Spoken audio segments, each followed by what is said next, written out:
we've already learned about the cell, we've learned about the animal cell, we've learned about the plant cell, we've learned about the structure and function of the animal and the plant cell, we've learned about the organelles. We know that the nucleus is the brain of the cell. We've learned that the mitochondria is the main power source of the cell. So now what you guys are working on is to compare the cell to another type of system. Their job was to create some sort of system. Anything that they come up with, they have to take those pieces in the system and compare it to the functions of the organelles in the cell. You have two options of how to present your system. You can either present it through a computer program, or you can actually build a model showing your system that compares the organelles to your system.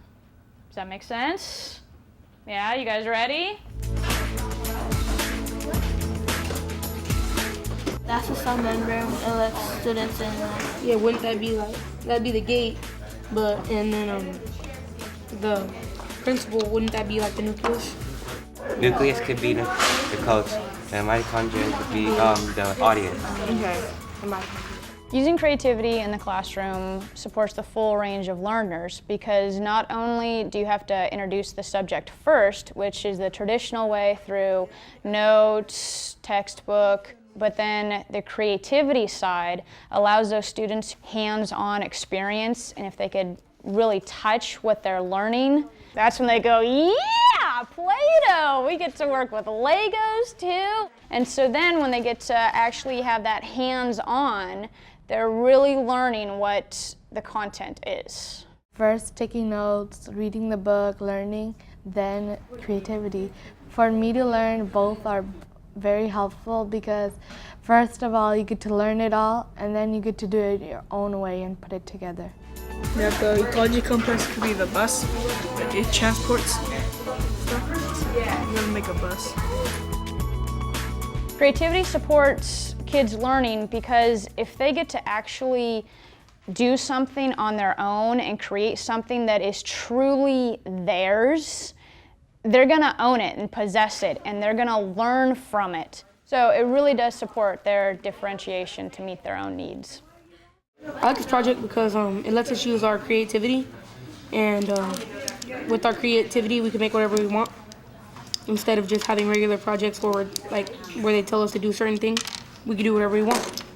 Adding technology to support the creativity, now that is going to grab those students who love their computer, they love their phone, and so bringing that in, that's going to allow them to be able to understand the content through something that they really enjoy. Creativity was like involved. You gotta use a computer, or you had clay and Legos, and you gotta choose how you want it. It was your way, nobody told you what to do. It's important to use creativity in the classroom because it allows the student to demonstrate what they've learned in their own unique way. Hi, my name is Quentin, and me and my group are going to tell you how a car is similar to an animal cell.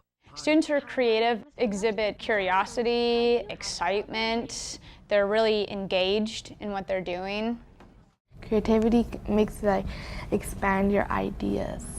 If you keep just taking notes, reading, doing all that, it's gonna make you tired and you're not gonna remember it all and you're gonna be bored. So you need to have fun in your school just to help the student get a little energy in themselves.